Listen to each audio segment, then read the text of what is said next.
3 autres personnes étaient présentes. Un barman, une serveuse et un petit homme qui lisait un livre de poche de Robert Heinlein.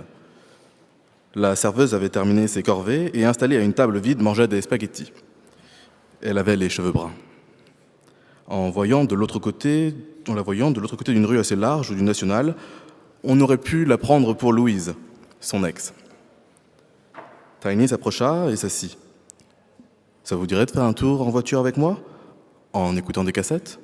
demanda-t-il. « J'ai Bad Company, Paul Simon, 10 Years After et encore plein d'autres sous mon siège. » Elle lui montra le dos de sa main. « Tu vois ça ?» dit-elle. « C'est une perle. Ça veut dire que je me suis engagée à me fiancer.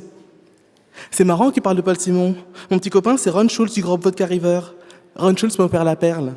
Vodka River joue partout dans les environs et justement, une de leurs chansons de leur répertoire, c'est The Boxer. »« Je devrais connaître ça ?» dit Tiny. « Oui, c'est celle où ils font Lai Lai Lai, » dit la femme. « Ah ouais ?» dit Tiny qui ne voyait pas du tout de quoi elle parlait. Il sortit un petit peigne noir et se le passa dans les cheveux.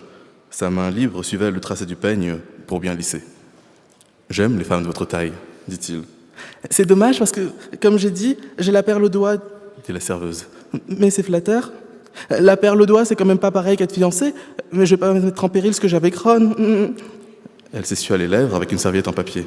« Tu peux prendre mon pain à l'ail si tu veux. »« Merci, » dit Tiny. Les lumières s'allumèrent, la serveuse emporta les assiettes à la cuisine et l'homme qui lisait Heinlein vint s'asseoir à côté de lui. Il était pâle, avait des cheveux de chaume et portait un t-shirt Storybrooke Garden, Wisconsin. Il s'appelait Mike et se présenta comme le promoteur régional d'un programme de développement personnel intitulé Lunarhythme. Tiny se demanda si Mike abordait tous les inconnus ou uniquement ceux qui semblaient avoir besoin de développement personnel. « Je vais commencer une phrase et c'est vous qui la finirez, » dit Mike. « Ce n'est pas pour me plaindre, mais... » J'ai mal à la tête, des fois. « Bien, s'il y a une chose que je pouvais changer chez moi... » Eh ben, je la changerais. « J'aimerais être un aigle avec... » Avec? Qu'est-ce que vous voulez dire? Il n'y a pas de bonne ou de mauvaise réponse. J'aimerais être un aigle avec... Des serres mortelles.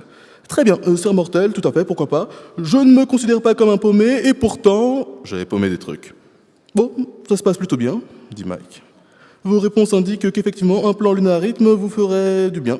Je veux dire, ce serait bénéfique à quiconque, mais à vous tout particulièrement. Vous êtes, comme on dit, prédisposé. C'est un programme d'auto-hypnose administré selon le calendrier de 13 mois des anciens Sumériens. Pourquoi 13 mois? N'est-ce pas une complication inutile?